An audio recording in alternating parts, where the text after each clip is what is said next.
అండి, హలో, నేను మీ ప్రియా. ఇవాళ మనం మినపవడలు చేసుకుందాం. దానికోసం రాత్రి నేను మినపప్పు ఉడకబెట్టి పెట్టానండి. సో ఇలా మంచిగా నానిపోయింది.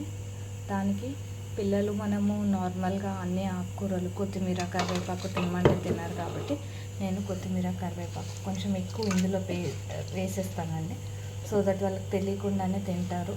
అండ్ మంచి టేస్ట్ కూడా ఉంటుంది కరివేపాకు అండ్ కొత్తిమీర. అండ్ పచ్చిమిర్చి కూడా కొన్ని కట్ చేసి వేసాను ఇందులో. సో ఇది మనం మిక్స్ చేసేసుకుందాము.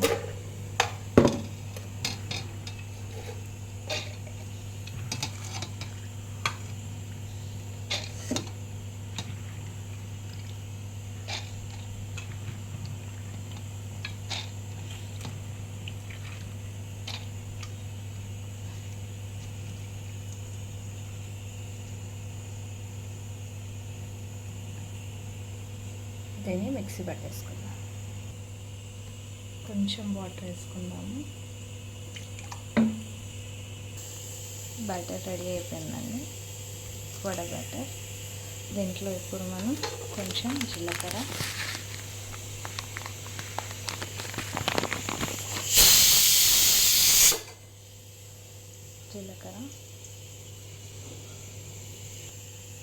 సాల్ట్ అండి, టేస్ట్కి తగ్గంత. అన్నీ మంచిగా మిక్స్ చేసుకోవాలి. నేను పిండి ఇలానే చేసుకుంటాను. కొంతమంది ఇంకా గట్టిగా చేసుకుంటారు. నాకు అలా ఉంటే వడ సాఫ్ట్ అనిపించదు. సో నేనేం చేస్తానంటే ఇలా ఒకటి టీ స్ట్రైనర్ ఉంటుంది కదా, దానికి ఆయిల్ రాసేసి దీంతో వేస్తాను అన్నమాట.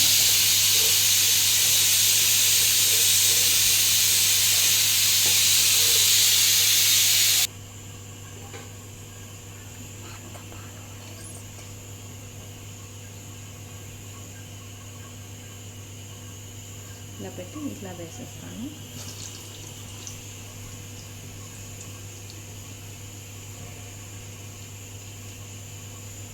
ఈజీగా పడిపోతాయి, మనం ఏం చేయాల్సిన అవసరం లేదు.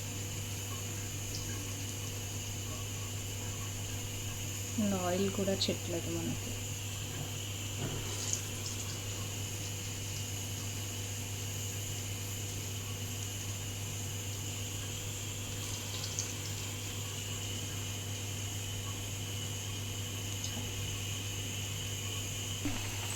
ఇలా ఫ్రై అయిపోతున్నాయి. కొంచెం మంచి ఎల్లో గోల్డెన్ కలర్కి వచ్చే వరకు ఫ్రై చేసుకోవాలి. ఇలా టిష్యూ పెట్టుకొని డిష్ అవుట్ చేసుకోవాలండి. చాలా సాఫ్ట్గా ఉంటాయి.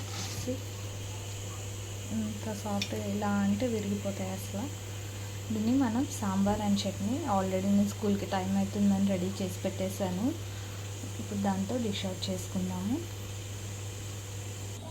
అండి, మన వడ, చట్నీ అండ్ సాంబార్ రెడీ అయిపోయింది. మీరు కూడా నాలాగా ఈ లీఫ్ పిల్లలు అయితే నార్మల్గా కరివేపాకు, కొత్తిమీర తీసేస్తూ ఉంటారు కదా, అలా కాకుండా ఇలా చేసుకోండి. సైలెంట్గా టేస్ట్ బాగుంటుంది, తినేస్తారు. మీరు కూడా ట్రై చేసి నాకు ఎలా ఉందో చెప్పండి. నేను మీ Priya from Vedansh kitchen. Please do subscribe, share and comment. Bye, see you.